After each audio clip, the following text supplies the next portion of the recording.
Hi friends, ఈరోజు మన topic analytic function మీద.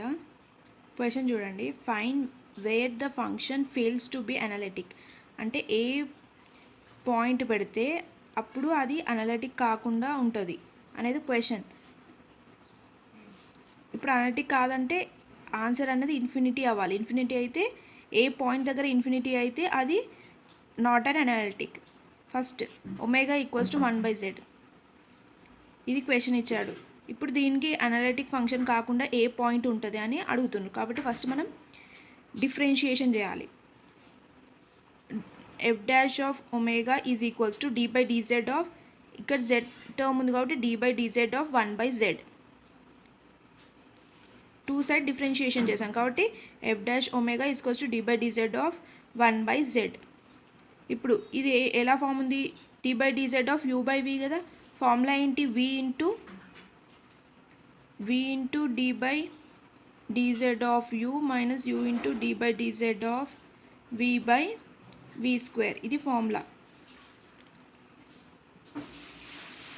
ఫస్ట్ v అంటే z into d/dz of 1 0 minus u into d/dz of z ఏమవుతుంది? 1 వస్తుంది. కాబట్టి 1/v స్క్వేర్. v స్క్వేర్ అంటే z square equals to -1/z². ఇప్పుడు ఈ ఫంక్షన్ అంటే మనకు వచ్చిన డిఫరెన్షియేషన్ ఆన్సర్ ఎప్పుడు ఇన్ఫినిటీ అవుతుంది, ఏ వాల్యూకి ఇన్ఫినిటీ అవుతుందో అప్పుడు ఆ పాయింట్ని ఇది wear the function fails to be infinity అన్నాడు. ఏ పాయింట్లో మన ఫంక్షన్ అనలిటిక్ కాకుండా ఉంటుంది అనేది కదా. కాబట్టి ఇది నాకు వచ్చింది. ఇప్పుడు z ఈక్వల్స్ టు 0 పెడితే -1/0 ఏమవుతుంది? ఇన్ఫినిటీ కదా. అంటే if z equals to 0 then it tends to be infinity and అప్పుడు it is not an analytic function అవుతుంది. కాబట్టి మనం అది రాసుకోవాలి. ఇఫ్ z ఈక్వల్స్ టు 0, ఇప్పుడు z ఈక్వల్స్ టు 0 సబ్స్టిట్యూట్ చేస్తే ఏమవుతుంది? It tends to be infinity. అప్పుడు ఆ ఫంక్షన్ ఇన్ఫినిటీ అవుతుంది. ఇన్ఫినిటీ అవుతుంది, it is not an analytic function. ఇప్పుడు సెకండ్ క్వశ్చన్, ఇంకో క్వశ్చన్ చూద్దాం. Omega equals to z/z-1. ఇప్పుడు ఏం చేయాలి? టూ సైడ్స్ డిఫరెన్షియేషన్ చేయాలి కదా. F dash omega equals to d/dz of z/z-1.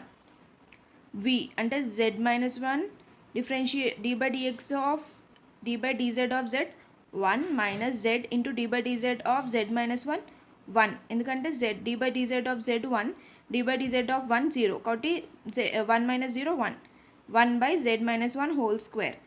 తర్వాత z-1 minus z/z-1 whole square. z cancel అయింది. ఏమవుతుంది? -1/z-1 whole square. ఇప్పుడు ఇన్ఫినిటీ ఎప్పుడు అవుతుంది అంటే z పాయింట్ ఈ zలో ఏం సబ్స్టిట్యూట్ చేస్తే ఫంక్షన్ అనేది ఇన్ఫినిటీ అవుతుందో చూడాలి.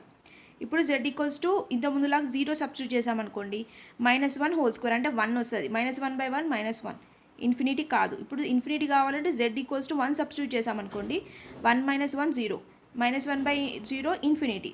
కాబట్టి if z equals to 1 then it tends to be an infinity. అప్పుడు ఈ ఫంక్షన్ నాన్ అనలిటిక్ అవుతుంది. నెక్స్ట్ ఇంకో క్వశ్చన్ చూడండి. Omega equals to z³ - 4z + 1. Two side differentiation చేయాలి కాబట్టి F dash omega equals to d/dz of z³ plus -4z + 1. ఇప్పుడు దీన్ని differentiation చేద్దాం. d/dz ఆఫ్ z³ ఏమవుతుంది? 3z² minus d/dz of 4z ఏమవుతుంది? 4. ఇప్పుడు చూడండి, ఇప్పుడు z ఈక్వల్స్ టు 0 సబ్స్టిట్యూట్ చేసిన, 1 సబ్స్టిట్యూట్ చేసిన, ఏం సబ్స్టిట్యూట్ చేసినా మనకి 4కి ఈక్వల్ కాదు. అంటే ఇప్పుడు మనం ఇది క్యాన్సిల్ చేయాల్సిందే. ఇప్పుడు 3 దగ్గర 1 సబ్స్టిట్యూట్ చేశాను అనుకోండి, 3 - 4 -1 వస్తుంది.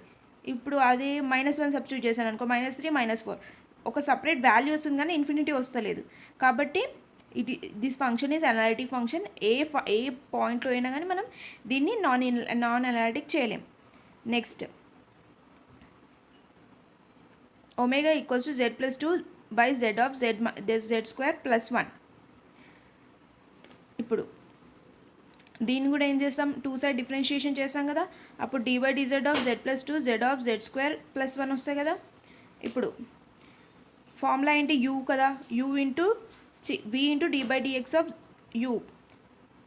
v యాస్టిస్ రాసుకున్నాం.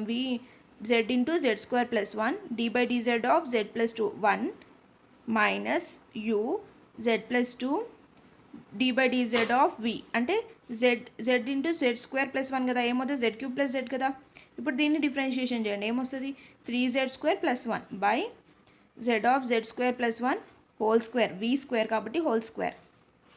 ఇక్కడ నేను ఆల్రెడీ ఫార్ములా చెప్పాను, ఆ ఫార్ములా సబ్స్టిట్యూట్ చేయాలి ఇక్కడ. Next z into z square z cube plus z minus first టర్మ్తో 3z cube minus z minus 6z square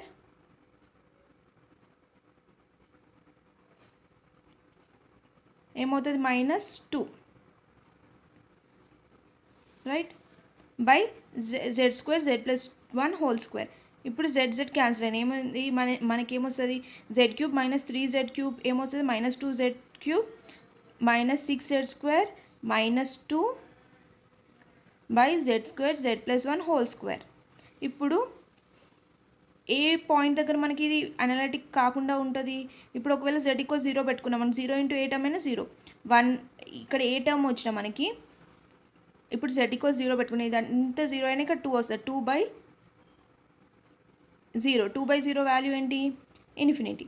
so if z = 0 then it tends to an infinity, it become an non analytic function. ఇలా మనకి ఇస్తాడు question 2 మార్క్స్లో అయినా కానీ లేకపోతే 4 marks.